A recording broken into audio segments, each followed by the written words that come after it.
l'annoncions dans le précédent numéro de Dimanche de foot, eh bien c'est chose effective. Alessandro Del Piero est à Abidjan avec le trophée de l'UEFA Champions League. Ce rendez-vous initié par Heineken a permis aux fans de foot abidjanais de passer un moment unique avec la star, et la coupe aux grandes oreilles DDF est également avec Del Piero pour une entrevue exclusive. Merci d'avoir accepté notre invitation. Alors qu'est-ce que ça vous fait d'être ici en Côte d'Ivoire ? Je suis très heureux d'être ici parce que c'est la première fois que je mets les pieds en Afrique de l'Ouest et particulièrement en Côte d'Ivoire où je viens avec beaucoup de curiosité pour ce beau pays. Et comme je le disais plus tôt, c'est un immense plaisir pour moi d'être en Côte d'Ivoire. Alors quel sentiment vous anime face au succès de l'UEFA Champions League en dehors de l'Europe ? C'est un grand privilège et un honneur pour moi parce que j'ai eu la chance de gagner ce trophée et cela a été quelque chose d'inimaginable pour moi. Je voudrais aussi remercier tout le monde pour toutes ces marques d'attention et de bienvenue qui m'ont fait chaud au cœur. C'est donc un privilège d'être en Côte d'Ivoire en tant qu'ambassadeur de l'UEFA Champions League.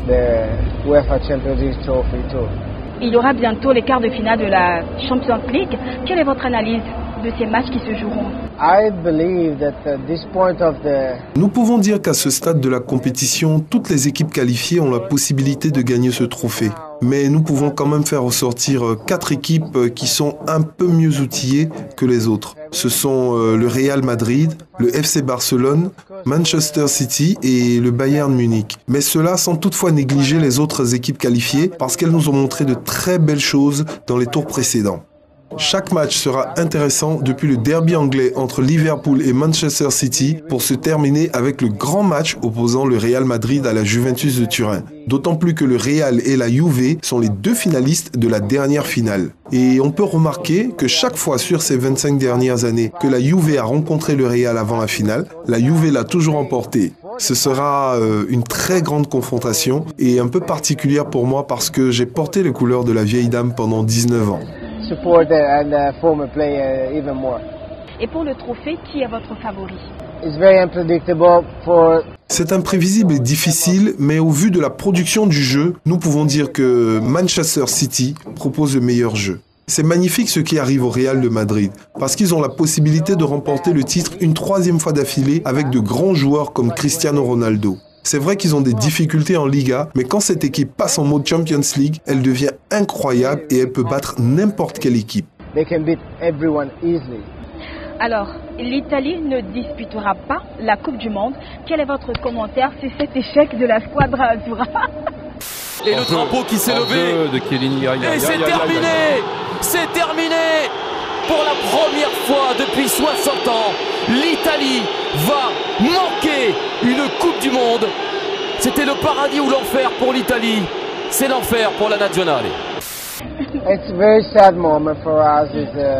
Ça a été un moment triste, un désastre pour l'Italie.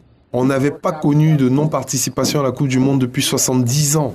Dans le cadre de ces éliminatoires, nous avons rencontré des équipes plus fortes que nous et d'autres moins fortes, mais nous n'avons finalement pas pu nous qualifier. Cette non-qualification nous a fait percevoir des problèmes dans le foot italien qui nous ont menés à faire des changements à la tête de la Fédération italienne de football et aussi à la tête de l'encadrement technique. Mais le changement doit être plus profond avec la prise de conscience de toutes les équipes de football italiennes, au niveau des jeunes, au niveau de l'équipe féminine, pour que ces équipes fournissent plus d'efforts afin d'être les meilleures, parce que nous en avons besoin. Et pour finir notre entrevue, quel est votre 11 rêvé ?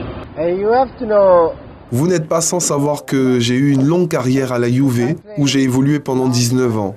Cela veut dire que j'ai commencé ma carrière en affrontant des champions comme Matthaus, Gullit, Van Basten, Baggio et j'ai fini ma carrière avec Ronaldo et Messi. Ce qui fait que j'ai évolué avec 2 ou 3 générations de joueurs et pour moi, il ne m'est pas objectivement possible de faire une sélection des meilleurs joueurs. Je veux dire que beaucoup de joueurs avec lesquels j'ai évolué peuvent constituer cette équipe-là.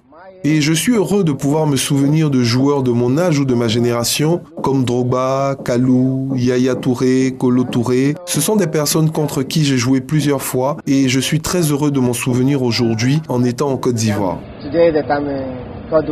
Grazie et buon ritorno a casa. Bravissima, well done, merci beaucoup. Merci de nous avoir suivis. À dimanche prochain.